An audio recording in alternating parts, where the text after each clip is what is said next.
রাত 8টার দিকে উনি কল দিয়ে ওনার বাসার ঠিকানা আমাকে SMS-এ পাঠিয়ে দেয়। আমিও বাসা থেকে বের হয়ে একটা সিএনজি নিয়ে চলে যাই ওনার বাসায়। উনি নিচে দাঁড়িয়েছিল। আমি সিএনজি থেকে নামার পর উনি ভাড়া মিটিয়ে ওনার ফ্ল্যাটে নিয়ে গেলেন। ফ্ল্যাটে যাওয়ার পর উনি আমাকে কোক খেতে দিলেন। এরপর আমায় বললেন, তুমি বরকা খুলে বসো, কতক্ষণ আর এভাবে বসে থাকবে, আমার পুরো ফ্ল্যাটটা ঘুরে ঘুরে দেখো। আমি ছটফটে টাইপের মেয়ে, কোথায় কি আছে না আছে ঘুরে ঘুরে দেখলাম। ভয় লাগে যদি মেরে টেরে ফেলে, এ কারণে। আজকাল এমন কত ঘটনা ঘটছে, তার কোনো হিসাব তো নেই। এই, তোমার পুরো ঘর দেখা হয়েছে? রান্নাঘরটা দেখে আসো, আর ওখানে অনেকগুলো ছোট মাছ আছে, ওগুলো কুটে বেছে রাখো। আমি অবাক হয়ে রান্নাঘরে গেলাম, দেখলাম প্রায় 5 কেজি মলা মাছ। আমি এতগুলো কুটবো কখন? আমি মাছ কাটতে পারবো না। কেন? আমি কি মাছ কাটতে আসছি নাকি? কেন? আজ রাতে আমি তোমাকে যেমনি ইচ্ছে ব্যবহার করব, সকালে বিনিময়ে টাকা পাবে, তাহলে কেন এটা করছো না? আমাকে 3,000 টাকা দিতে হবে।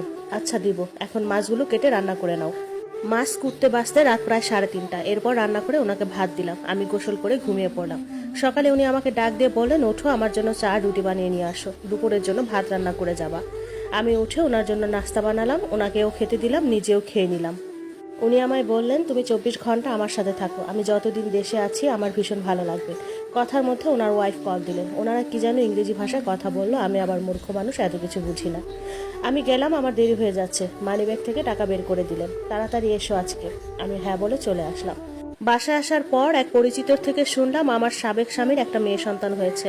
হঠাৎ করে কেন জানি চোখ থেকে পানি বের হয়ে গেল, আর কলিজাটা পুড়ে উঠলো। আমিও চেয়েছি একটা সন্তান, কিন্তু রব আমাকে দেয়নি। মন ভালো ছিল না আজ সারাদিন।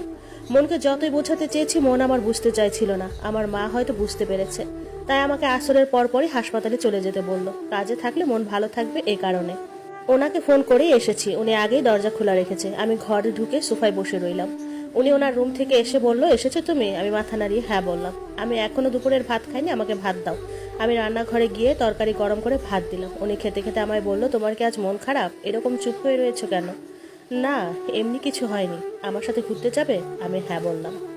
উনি ড্রাইভিং করছেন, আমি পাশে বসে রয়েছি। ওনার ফোনে কল এসেছে, তাও উনি উত্তেজিত হয়ে ইংরেজিতে কথা বলছেন। লাইন কেটে দেওয়ার পর উনি আমায় বললেন, এক বিদেশি মেয়ে বিয়ে করলাম, আবেগ বুঝে না, ভাষা বুঝে না, সম্মান বুঝে না, স্বামী বুঝে না।